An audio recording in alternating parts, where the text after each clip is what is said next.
नमस्ते साथियों, स्वागत है आपका टारगेट ट्यूब पर। प्रश्नावली 3.3 का आज हम तीसरा सवाल देखने जा रहे हैं। तो बिना देरी किए शुरू करते हैं। आप सभी को मेरा जय श्री राम। इस प्रश्नावली का तीसरा प्रश्न है दोस्त, क्या एक चतुर्भुज ए बी सी डी समांतर चतुर्भुज हो सकता है यदि कोण डी प्लस कोण बी बराबर 180 डिग्री हो। तो दोस्त, इस पहली वाली शर्त को अगर हम यहाँ पर देखें तो ए बी सी डी हमने एक रफ डायग्राम बनाया दोस्त। पहले पहले हमने क्या किया, एक साधारण चित्र बनाया इसका, ठीक, स्केल की सहायता से। और उसमें क्या किया दोस्त, ए बी सी डी उसे नाम दे दिया, ठीक। अब करा क्या हमने कि कोण डी दिया हुआ है, कोण डी, ठीक है दोस्त, इसे 90 डिग्री किया और कोण बी को भी 90 डिग्री किया। क्यों दोस्त? क्योंकि आप जानते हैं दोस्त, कोण डी है और कोण बी है, ये इसे देख रहा है और इसे देख रहा है, ये दोनों एक दूसरे को देख रहे हैं। तो ये कौन से कोण है दोस्त? ये सम्मुख कोण है दोस्त, आमने सामने के सम्मुख कोण है मेरे दोस्त। तो इसका मतलब क्या हुआ, जितना ये होना चाहिए ये भी उतना ही होना चाहिए। ऐसा नहीं कि इसे हम 70 ले लें और इसे हम 20 ले लें तो चल जाएगा, नहीं दोस्त, ऐसा नहीं चलेगा। ये 70 ये 20 नहीं चलेगा, ये 90 तो ये भी 90 ही होना चाहिए।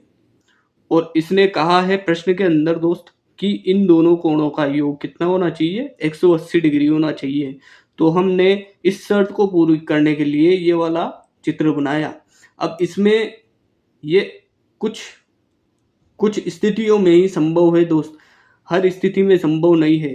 क्यों? क्योंकि ऐसा होता है केवल आयत और वर्ग में, आयत और वर्ग में ही केवल 90-90 डिग्री के सभी कोण होते हैं, सभी कोण 90-90 डिग्री के होते हैं और आमने सामने की भुजाएं बराबर होती है। समांतर चतुर्भुज की परिभाषा को आयत और वर्ग ये दोनों संतुष्ट करते हैं दोस्त।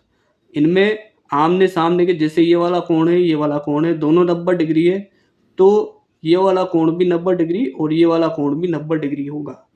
समझ में आ गई बात? तो आयत और वर्ग में संभव है, लेकिन अन्य चतुर्भुज में ऐसा संभव नहीं है दोस्त मेरे, ठीक दोस्त। तो यहाँ पर मैंने इसलिए लिखा है, यदि कोण डी बराबर कोण बी बराबर 90 डिग्री हो तो ए बी सी डी एक समांतर चतुर्भुज संभव है। मतलब इसकी संभावना है कि ये हो सकता है, परंतु यह सदैव आवश्यक नहीं है। मतलब हर स्थिति में ऐसा हो, ऐसा संभव नहीं है मेरे दोस्त, ठीक। अब हम दूसरे वाले को देखते हैं। दूसरे वाले में ए बी बराबर डी सी, ए बी बराबर डी सी 8 सेंटीमीटर। अब इस चित्र को देखिए दोस्त, दूसरे में ए बी बराबर डी सी, ए बी बराबर डी सी 8 सेंटीमीटर की है दोनों, ठीक दोस्त। फिर दिया हुआ है ए डी, ए डी कौन सी दोस्त, ये A D 4 centimetre, A D 4 centimetre और बी सी 4.4 सेंटीमीटर। अब आप देख रहे हैं दोस्त, हमने पढ़ा था समांतर चतुर्भुज में आमने सामने की भुजाएं बराबर होती है मेरे दोस्त, मतलब बराबर एक जैसी होती है। ये वाली तो बराबर है, 8-8 की है दोनों, 8 सेंटीमीटर ये, 8 सेंटीमीटर ये। लेकिन यहाँ पर देखिए दोस्त, ये 4 सेंटीमीटर, तो ये भी 4 ही होनी चाहिए, नहीं क्या? ये भी 4 होनी चाहिए थी, लेकिन ये 4.4, ये तो इससे ज़्यादा है दोस्त, इससे ज़्यादा है। तो इस तरीके का तो कोई हमने समांतर चतुर्भुज पढ़ा ही नहीं था। उसमें क्या पढ़ा था हमने दोस्त? उसमें पढ़ा था सम्मुख भुजाएं बराबर होती है, यही तो हमने पढ़ा था। और इसी के आधार पर ये देखिए, यहाँ सम्मुख भुजाओं का एक युग्म बराबर माप का नहीं है, अतः एक युग्म से आप क्या देखते हैं दोस्त? एक युग्म मतलब एक जोड़ा, एक जोड़ा बराबर नहीं है। ये वाला जोड़ा, ये वाला जोड़ा बराबर नहीं है, दोनों एक दूसरे को नहीं देख रहे मेरे दोस्त, ये तो किसी और को ही देख रिया है, ठीक दोस्त। तो अब देखिए आगे, अतः ए बी सी डी एक समांतर चतुर्भुज नहीं हो सकता। ऐसी स्थिति में ए बी सी डी एक समांतर चतुर्भुज नहीं हो सकता मेरे दोस्त, ठीक दोस्त। तो उसके लिए हमें क्या बताया है, AD बराबर नहीं है किसके, BC के। ये दोनों ही तो बराबर नहीं है मेरे दोस्त, इसलिए तो यहाँ पर ये बात लिखी है हमने। चले दोस्त तीसरा वाला देखते हैं। तीसरा वाला देखिए मेरे दोस्त, इसमें क्या दिया हुआ है। कोण A बराबर 70 डिग्री और कोण C बराबर 65 डिग्री। अभी इसको अगले चित्र में देख लेते हैं मेरे दोस्त। ये देखिए मेरे दोस्त, कोण A दिया हुआ है 70 डिग्री और कोण C बराबर कितना दिया हुआ है, 65 डिग्री। अब हमने तो ऐसा पढ़ा था कि ये इसको देख रिया है और ये इसको देख रिया है, लेकिन यहाँ तो ये किसी और को देख रहा है। समझ में आ रही है बात, मतलब इसका तो किसी और से चक्कर है। ठीक है दोस्तों, ये दोनों कोण बराबर किसी भी हाल में नहीं हो रहे, और बराबर नहीं हो रहे तो सम्मुख कोण तो बराबर होते हैं मेरे दोस्त। अब ये दोनों बराबर नहीं है तो इसका मतलब ऐसा ऐसा समांतर चतुर्भुज भी संभव नहीं है मेरे दोस्त। तो यहाँ लिखेंगे दोस्त, सम्मुख कोण बराबर नहीं है, सम्मुख कोण बराबर नहीं है मेरे दोस्त। इसीलिए ABCD एक समांतर चतुर्भुज नहीं हो सकता। सम्मुख कोण बराबर नहीं है मेरे दोस्त, इसीलिए ABCD एक समांतर चतुर्भुज नहीं हो सकता।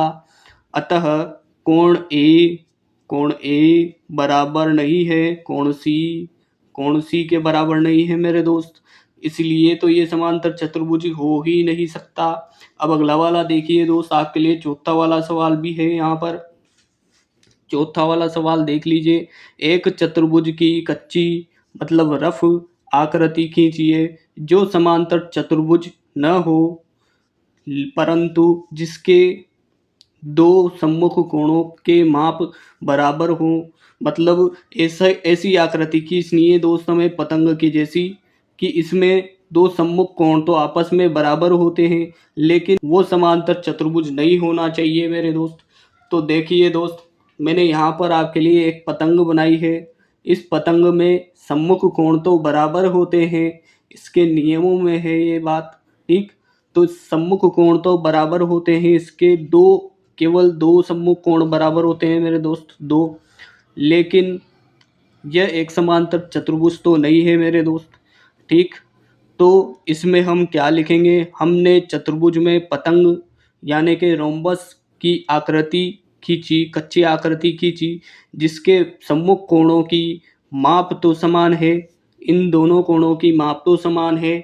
यानी कि आप लिख सकते हैं दोस्त यहाँ पर, अगर ये 50 डिग्री है तो ये भी 50 डिग्री माना जाएगा। ठीक दोस्त, इन दोनों की माप समान है, जिसके सम्मुख कोणों की माप तो समान है, लेकिन यह समांतर चतुर्भुज नहीं है। ये कोई समांतर चतुर्भुज थोड़ी है मेरे दोस्त, ये तो एक पतंग है। ठीक दोस्त, इसीलिए कोण D बराबर कोण B, कोण D बराबर कोण B कैसे हैं दोस्त, सम्मुख कोण। और ये हमारा उत्तर हो गया। आगे का प्रश्न हम अगले वाले वीडियो में देखेंगे। यहाँ तक समझ में आया तो मेरे दोस्त वीडियो को लाइक कर देना, चैनल को सब्सक्राइब कर देना और बेल आइकन को, पास वाले बेल आइकन को बजा देना, ताकि आपको हमारे आने वाले सभी वीडियोस का नोटिफिकेशन मिल सके मेरे दोस्त। ठीक है, tata bye bye, see you.